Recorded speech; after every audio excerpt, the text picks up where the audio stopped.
আপনাকে প্রমাণ করতে হবে, কারণ আপনার বিরুদ্ধে ডক্টর আসিফ নজরুল সাহেব যথেষ্ট পরিমাণ অভিযোগ আছে। আপনি দুজন এই উপদেষ্টাকে নিয়োগ দিয়েছেন যে আমরা এই দলের উপদেষ্টা কখনোই চাই না। আপনি দুজন অযোগ্য, সম্পূর্ণ অযোগ্য দুজন উপদেষ্টাকে নিয়োগ দিয়েছেন, এবং আরও উপদেষ্টা যেখানে রিসাফল করা দরকার, নতুন ভালো মানুষকে এই চ্যালেঞ্জ যেগুলো আসতেছে, আপনার ফরেন চ্যালেঞ্জ যেগুলো আসছে, পার্টিকুলারলি ইন্ডিয়া রিলেটেড এবং মাইনরিটি বিষয়ে যে ধরনের চ্যালেঞ্জ আসতেছে, সেই চ্যালেঞ্জ মোকাবেলা করার জন্য যে ধরনের মানুষ গভর্নমেন্টে দরকার, সেই ধরনের মানুষ আপনাদের গভর্নমেন্টে নাই এই মুহূর্তে। ভাইরাল বিষয়টা অনলাইনে, সেটা হচ্ছে সাংবাদিক ইলিয়াস হোসেন ভাই, উনি একটা ভিডিও বানিয়েছিলেন গতকালকে। এই ভিডিওটা যে সেখানে উনি গুরুতর অভিযোগ এনেছেন বর্তমান সরকারের আইন উপদেষ্টা ডক্টর আসিফ নজরুল আর বিরুদ্ধে। উনাকে মূলত এই ভিডিওতে উনি কনস্পাইরেটর হিসাবে এবং একজন ষড়যন্ত্রকারী হিসাবে এবং এই ভারতীয় এজেন্ট হিসাবেই উনি আখ্যায়িত করেছেন এবং তুলে ধরেছেন তার অবস্থান থেকে বা তার সাইড থেকে যে ধরনের তথ্য উপাত্ত উনি দিয়েছেন, আপনারা নিশ্চয়ই দেখেছেন। আমি এই বিষয়গুলো নিয়ে কথা বলতে চাই লেডিস এন্ড জেন্টলম্যান, এবং আজকে ঘুম থেকে উঠেই দেখলাম যে ডক্টর আসিফ নজরুল এই ভিডিও, আমি বলে রাখি এই ভিডিওর অনেকগুলা বিষয় ফ্ল্যাট, কিন্তু আসিফ নজরুলকে নিয়ে উনি যে বক্তব্যটা দিয়েছেন, আমি সেই বক্তব্য নিয়ে আপনাদের দৃষ্টি আকর্ষণ করতে চাই এবং আমরা জানতে চাই।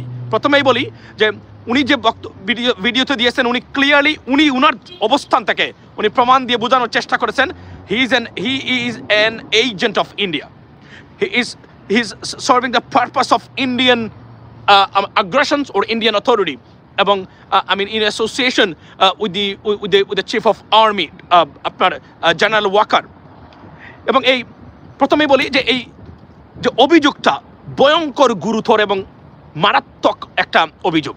বাংলাদেশের মানুষ এই 3.5 মাস পরে এই সরকারের উপরে কতটা সন্তুষ্ট আছে সেটা আপনারা জানেন। বাংলাদেশের মানুষ 50% সন্তুষ্ট, যদি আমি বলি যে স্যাটিসফাইড, তাহলে 50%, নট মোর দেন 50%। এই অবস্থার ভিতরে দুজন উপদেষ্টাকে নিয়োগ দেওয়ার পরে এই সরকারের সাপোর্টস বা সমর্থনটা মারাত্মকভাবে আপনার ডিপ্রেডেড হয়েছে। সেই অবস্থায় ইলিয়াস হোসেন উনি যে ভিডিওতে যে তথ্য দেখিয়েছেন যে উনার আপনার এই ডক্টর আসিফ নজরুলকে নিয়ে, মনে রাখবেন it is widely believed that this government is not running by the Dr. Mohammad Yunus, it is running by Asif Nazrul, এবং তারা মনে করেন যত উপদেষ্টা নিয়োগ দেওয়া হয়েছে সব ডক্টর আসিফ নজরুল উনি দিয়েছেন। সুতরাং উনার উপরে অনেক ক্ষেত্রেই ব্যক্তিগত খুব হতাশা বা ক্ষুব্ধ তারা হয়েছেন বিভিন্নভাবে, সেটা আমরা দেখেছি। কিন্তু গতকালকের ভিডিওতে উনি যে তথ্যটা উপস্থাপন করেছেন, উনি ক্লিয়ারলি বলেছেন he is an agent of Indian র অর ইন্ডিয়ান অথরিটি। এটা একটা গুরুতর অপরাধ, তথ্য অভিযোগ। আমরা চেয়েছিলাম ডক্টর আসিফ নজরুল যেন এই বিষয়টাকে উনি সত্যিকার অর্থে উনাকে কথা বলতে হবে। অন্য ক্ষেত্রে যদি হতো তাহলে আমরা বলতাম যে কথা না বললেও হয়তো হবে, তবে এই ক্ষেত্রে ওনার কথা বলা দরকার এবং উনি কথা বলেছেন। উনি একটা ভিডিও বা স্টেটমেন্ট দিয়েছেন, প্রত্যেকটা নিউজ পেপারে এবং ইলেকট্রনিক্স মিডিয়ায় এই তথ্যটা আসছে যে উনি বলছেন যে এটা মানুষ মিথ্যার কল্পনার রাজ্য, সেটাকে হার মানিয়েছেন। মানে ইলিয়াস ভাই উনি বলছেন যে এতটাই মিথ্যা যা কল্পনাতীত মিথ্যা, অর্থাৎ কল্পনাতেও নাই, সেই মিথ্যাটাই উনি এখানে উপস্থাপন করেছেন। প্রশ্ন হলো আমরা কাকে বিশ্বাস করব? বাংলাদেশের মানুষ in a limbo right now, কাকে বিশ্বাস করবে? এদিকে ইলিয়াস হোসেন একজন পপুলার ইউটিউবার, আপনারা জানেন তো, সুতরাং উনি ভিডিও উপস্থাপন করে প্রায় সময় তথ্য 100% না হলেও কোনো ভিডিওতেই যে একদম তথ্য সত্য নাই তা তো আমরা বলতে পারবো না, কিন্তু উনি যে জায়গাতে বলেছেন সেটা আমরা সেটার প্রমাণ চাই। কেননা এই 16 বছরের যে লুটপাট, স্বৈরতন্ত্র এবং ফ্যাসিজম থেকে বাংলাদেশের মানুষ রক্তের বিনিময়ে আমরা এই দেশটাকে আমরা মুক্ত করেছি। আমরা প্রত্যেকের অবদান আছে, আমার আছে, আপনার আছে, প্রবাসীদের আছে, এবং 1500 থেকে 1800 আমাদের তাজা প্রাণের বিনিময়ে এবং প্রায় 24 থেকে 25,000 পঙ্গুত্ব বরণকারী বা আহত হওয়া সেই ছাত্রদের এবং বাংলাদেশিদের এই ত্যাগের বিনিময়ে এই দেশ আমরা পেয়েছি স্বৈরতন্ত্র থেকে। একদিকে ভারতীয় সীমাহীন আগ্রাসন প্রপাগান্ডা চলছে দেশে বিদেশে, বিভিন্ন আন্তর্জাতিক সংগঠনেরকে যুক্ত করে তারা বাংলাদেশ বিরোধী প্রচারণায় বর্তমানে তারা নেমেছেন। সুতরাং আমি মনে করি, এবং ইলিয়াস হোসেনের এই গুরুতর অভিযোগ মানুষের মনে প্রচণ্ড ধরনের আঘাত দিয়েছে এবং এটা সত্য মিথ্যা যাচাই করা মানুষের জন্য অলমোস্ট কঠিন হয়ে গেছে। এই অবস্থায় সরকারের এই স্টেবিলিটির জন্য we need a stable government. Why we need a stable government is that because ভারতীয় যে প্রপাগান্ডা এবং ষড়যন্ত্র, আপনারা জানেন আমি 15 দিন আগে বলছিলাম কমনওয়েলথ বাংলাদেশের বিরুদ্ধে অবস্থান নিয়েছে এবং সেই কমনওয়েলথ গতকালকে রিপোর্ট দিয়েছে বাংলাদেশ বিরোধী। আজকে আমি আবারও বলছি, আপনাদেরকে স্মরণ করিয়ে দেই, যুক্তরাষ্ট্রের কংগ্রেস থেকে এবং সেনেট থেকে অর্থাৎ ইউএস গভর্নমেন্ট থেকে বাংলাদেশের এই বিষয় নিয়ে পার্টিকুলারলি সংখ্যালঘু মাইনরিটি নির্যাতন নিয়ে ভয়ঙ্কর একটা প্রতিক্রিয়া বা statement under way. It come any time or we have to wait until 20th of January when President Trump takes the office. So এই সময়ে যদি আমরা আসি এবং আপনার যুক্তরাষ্ট্র থেকে যখনই কোনো রিপোর্ট বা স্টেটমেন্ট আসবে, এটা একটা ভয়ঙ্কর অর্থনৈতিক নিষেধাজ্ঞা পড়তে পারে বাংলাদেশের মানুষ যদি এটাকে ডিল করা না হয়। এই ক্ষেত্রে আমাদের এই মুহূর্তে সরকার যে ফেইলিয়ার অবস্থানে আছে, সেই অবস্থান থেকে সরকার একটি মাত্র জায়গাতে টিকে আছে বাংলাদেশের সরকার। সেটা কি? সেটা হচ্ছে 99.9% মানুষের সত্য কথা বলতে গেলে তারা যে unwavering supports to the government despite of having all these odds, এই সাপোর্ট থাকার কারণে সরকারকে কিছুই করতে পারছে না ভারতীয় বাহিনী। মানে ভারত যে ধরনের প্রপাগান্ডা ইন্টারন্যাশনাল কনস্পিরেসি তারা তৈরি করেছেন, সরকারকে অনেক ক্ষেত্রে সরকার হয়তো ফল করতো, কিন্তু বাংলাদেশের মানুষ আওয়ামী লীগ এবং ভারতীয়করণ এই দুটো বিষয়ে সম্পূর্ণ ঐক্যবদ্ধ থাকার কারণে কোনো ধরনের প্রপাগান্ডায় সরকারকে এখন পর্যন্ত নতজানু করা যাচ্ছে না, despite of having serious failures in terms of fixing the law and orders and many other stuff, but still there. Now এই সময়ে যে সরকারের মূল ভরসা ডক্টর মোহাম্মদ আসিফ নজরুল, উনাকে যদি ভারতীয় চোর বা রয়ের এজেন্ট হিসাবে আখ্যায়িত এবং সার্টিফাই করা হয়, তাহলে আমরা বসে থাকতে পারি না বাংলাদেশের মানুষ। We have a problem right now, we have a suspicion. So আপনাদেরকে শুধু বললেই হবে না আমি যাই নাই, আমরা চাই সেনাবাহিনীর জেনারেল ওয়াকার সাহেব আপনি একটা বিবৃতি দেন এবং এটা দিতেই হবে। এই জন্যই দিতে আমরা বলবেন যে তাহলে গুরুত্ব দেওয়া হয় যায় ইলিয়াস হোসেনকে গুরুত্ব অগুরুত্ব দেওয়ার এখানে কিছুই নাই, এটা তত্ত্ব আসছে এবং হি is A journalist end of the day, মনে রাখবেন উনি যেটা বলেছেন। সুতরাং এটা প্রমাণ করলে যদি এটা প্রপাগান্ডা হয়, উনি যদি এটা প্রপাগান্ডিস্ট হয়ে থাকেন ইন দিস রিগার্ড, তাহলে তার প্রপাগান্ডাটাকে আমরা দুমড়ে মুছতে ফেলতে পারবো। আর যদি আপনারা বসে থাকেন এভাবে, আমি চাই প্রফেসর ট্রিপল ইর যে প্রফেসর, উনার নামটাকে আমি বলে গেলাম, যার কথা বলছেন, আমি চাই উনি এসে বলুক যে আমার এখানে ছিলেন, আর কি কি প্রমাণ আছে। কারণ এটা ক্লিয়ার করার জন্য ফর এভার যেন ভবিষ্যতে পিনাকি ভট্টাচার্য বা ইলিয়াস ভাই এরা কোনো তথ্য নিয়ে আসলে মানুষ যেন বিশ্বাস করে না, আর না হলে আমরা এখনো অবিশ্বাস করতে পারবো না। এই জন্যই পারবো না, আপনাদেরকে প্রমাণ দিয়ে বোঝাতে হবে যে এটা মিথ্যা।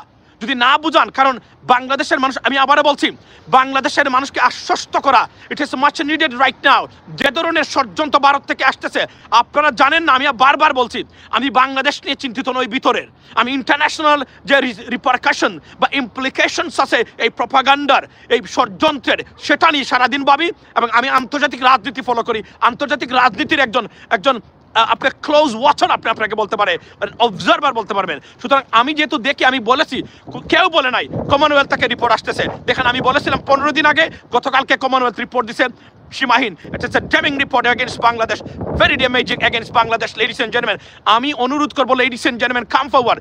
এবং আমি ডক্টর মোহাম্মদ ইউনূস সরকারকে বলবো, আসিফ নজরুল সাহেব আপনাকে you got to make your position very very clear.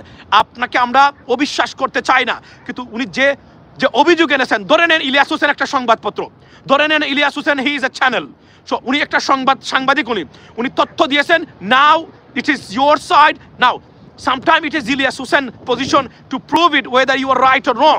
But because of the situation, because of the international affairs, because of the surrounding circumstances, you have to come forward, you have to come clear right now before the people of Bangladesh, otherwise it's a big troubling.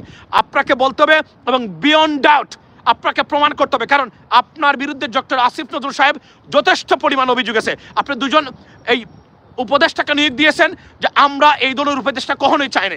আপনি দুজন অযোগ্য, সম্পূর্ণ অযোগ্য দুজন উপদেষ্টাকে নিয়োগ দিয়েছেন, এবং আরও উপদেষ্টা যেখানে রিসাফল করা দরকার, নতুন ভালো মানুষকে এই চ্যালেঞ্জ যেগুলো আসতেছে, আপনার ফরেন চ্যালেঞ্জ যেগুলো আসছে, পার্টিকুলারলি ইন্ডিয়া রিলেটেড এবং মাইনরিটি বিষয়ে যে ধরনের চ্যালেঞ্জ আসতেছে, সেই চ্যালেঞ্জ মোকাবেলা করার জন্য যে ধরনের মানুষ গভর্নমেন্টে দরকার, সেই ধরনের মানুষ আপনাদের গভর্নমেন্টে নাই এই মুহূর্তে। Not a single one who can deal with the pressure from the international community, particularly if anything arises from the United States government or Congress or Senate or the US, the new administration. That's a big problem right now. We don't see anyone. সুতরাং এগুলা বাদ দিলেও আপনার উপরে যেহেতু অনেকগুলো অভিযোগ আসছে যে আপনি উপদেষ্টা পরিষদ সাজান, এবং আরও অনেকেই বলছেন, আমি জানি একজন ছাত্রনেতা আমাকে বলেছেন যে আপনি উপদেষ্টা পরিষদ ফিক্স করেন, আপনি চাইলেই কেউ ঢুকতে পারে, আপনি না চাইলে কেউ ঢুকতে পারবে না এখানে। সুতরাং আমরা তো এমন বাংলাদেশ চাইনি, আমরা চেয়েছি একটা আইনে শাসনের বাংলাদেশ। আমি আবারও বলছি, আমি খুব ক্ষুব্ধ এই বিষয়গুলো নিয়ে। এখন পর্যন্ত পুলিশ কিন্তু ফিক্স হয় নাই। তারপর আমরা বলছি যে 16 বছরের এই স্বৈরতন্ত্র, জঞ্জাল, লুটপাট যে ধরনের বাংলাদেশে তৈরি করে গেছেন শেখ হাসিনা সরকার, it's not an overnight job, it takes time, we understand that, but there are many issues you could fix right now, but it didn't. So that's the problem right now. And on top of it, আপনার ইলিয়াস হোসেনের এই ভিডিওটা, it's not a good sign for our country. Now you guys got to come flow, এবং উনাদেরকে আপনারা দিনে রাতে আপনাদের লিডারশিপ সবাই প্রশংসা করেছেন। এখন আপনারা বলবেন যে উনি মিথ্যা বলছেন, আমরা এটা মানতে পারি না। আপনাকে প্রমাণ সহকারে সেনাবাহিনীর প্রধান উনি বলছেন 3 তারিখে কোথায় ছিলেন আপনি, 3 তারিখে কোন ষড়যন্ত্রে ছিলেন আপনি, এটা আপনাকে প্রমাণ করতে, আপনি বললেই হবে না। সেই প্রফেসরকে নিয়ে আসুন, এসে প্রমাণ করুন আপনি কোনো ধরনের ষড়যন্ত্রে লিপ্ত ছিলেন না। তখন কি হবে, ভবিষ্যতে যদি কেউ আসে আপনাদের বিরুদ্ধে, আসবে আপনাদের বিরুদ্ধে এই ষড়যন্ত্র, এই ভিডিও প্রপাগান্ডা আসবে, এটা চলতেই থাকবে। ভারত থেকে আসবে, দেশের ভিতর থেকে তাদের কাছ থেকে আসতে পারে। তো দেয়ারফর আপনাকে সত্যিকার অর্থে বা তথ্য প্রমাণ দিয়ে আপনি প্রমাণ করুন যে আপনি আপনার পজিশন রাইট, আপনি কোনো ষড়যন্ত্রে লিপ্ত নয়। এটা কেন না, এটা মানুষের কনফিডেন্স আবার রিবিল্ড করার জন্য, to gain the confidence again. মনে রাখবেন, মানুষের কনফিডেন্স যখন আপনি লুজ করবেন, সরকার কিন্তু লস করবে এবং সরকার ফল করবে। যে ধরনের প্রেশার, অর্থনৈতিক প্রেশার কিন্তু is coming up at the same time. So there are many changes that we expected to be done in the meantime, but hasn't taken place yet. We're still waiting. We want to give you time, but you have to be very, very solid, particularly উপদেষ্টা পরিষদকে নতুন করে সাজিয়ে আমাদের সামনে উপস্থাপন করুন। আবারও বলছি, যে কোন সময় উপদেষ্টা পরিষদ বা government can be reshuffled, you have to do that.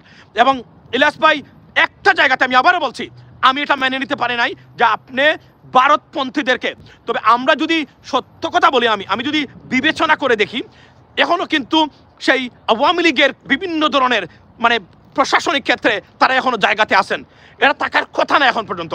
আপনি বলতে পারেন যে we are trying to fix it, I understand that, I accept it, but you have to come clear with the clear evidence in this regard যে আপনি এই ভারতীয় ষড়যন্ত্র এবং ভারতীয় এজেন্টদেরকে পুনর্বাসন করা বা রিহ্যাবিলিটেট করা into the politics, into the administration of Bangladesh, you are not involve in this process.